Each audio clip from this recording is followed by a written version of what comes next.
They were the dominant forces.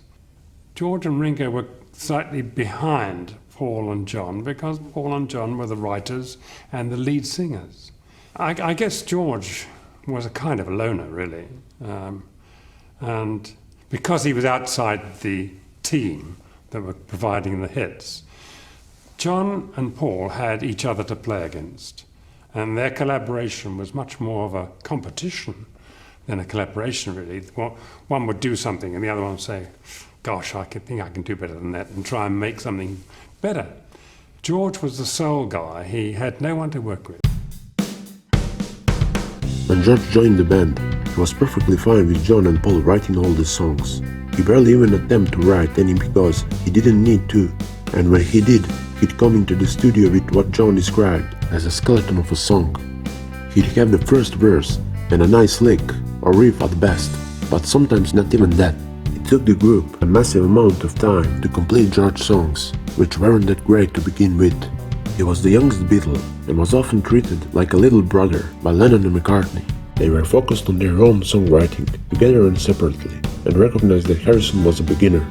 In the 1980 Playboy interview, John Lennon said, "There was an embarrassing period when George's songs weren't that good and nobody wanted to say anything. He just wasn't in the same league for a long time. That's not putting him down, he just hadn't had the practice as a writer that we'd had." I remember the day he called to ask for help on Taxman, one of his bigger songs. I threw in a few one-liners to help the song along, because that's what he asked for. He came to me because he couldn't go to Paul, because Paul wouldn't have helped him at that period. I didn't want to do it. I thought, oh no, don't tell me I have to work on George's stuff. It's enough doing my own and Paul's. But because I loved him and I didn't want to hurt him, when he called me that afternoon and said, "Will you help me with this song?" I just sort of bit my tongue and said, okay. It had been John and Paul so long, he'd been left out because he hadn't been a songwriter up until then. His first attempt at writing a song was Don't Bother Me, written while recovering from sickness in a hotel room, hence the title and topic of the song.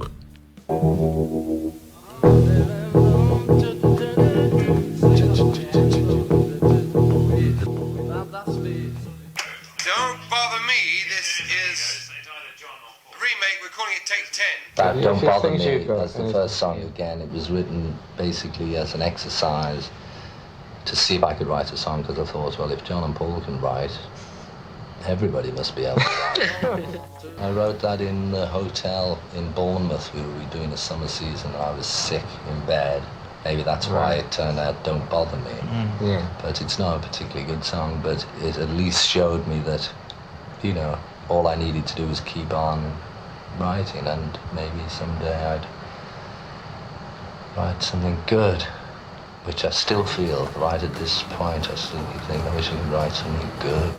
In the beginning, Harrison was generally allowed 2 songs on each album. Later, as his talent developed and was recognized, more were included. But the only song that George Harrison is credited for writing with Lennon and McCartney, along with Ringo Starr, is the instrumental Flying from Magical Mystery Tour. Harrison's image as the quiet one notwithstanding, those who knew him say that he could be very strongly opinionated and stubborn. He undoubtedly wanted to be a better songwriter and worked hard to become one. And indeed he did become one, but he was always frustrated that the others were less willing to spend more time on his songs than he was on theirs. The funny position I was in was that in many ways, you know, this whole focus of attention was on the Beatles, so in that respect I was part of it. But from being in them, an attitude came over which was John and Paul. Okay, you know, were the grooves, and you two, you know, just watch it. I mean, don't forget, I spent 10 years in the back of a limousine with them.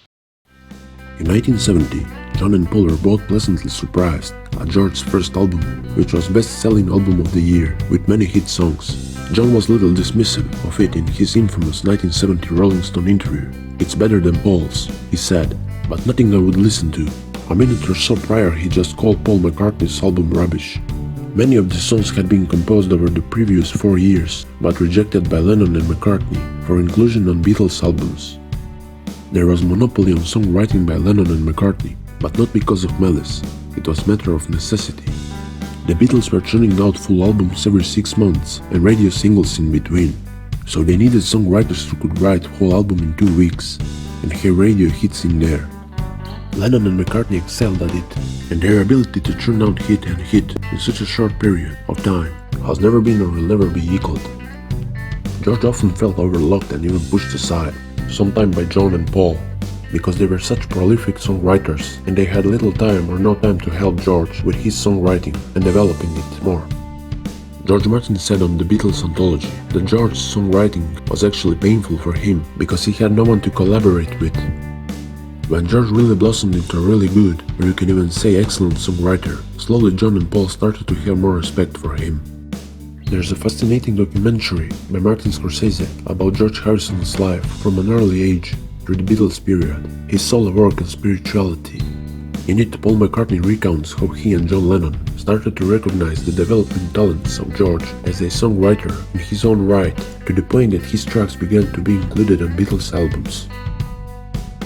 George continued to produce some amazing pieces, such as This Guitar Can't Keep From Crying, all those years ago, Mystical One, When We Was Swap, and many more, not to mention songs he wrote with the Traveling Wilburys. It may even be argued that his songwriting continued to develop and improve up until his last recording, Brainwashed.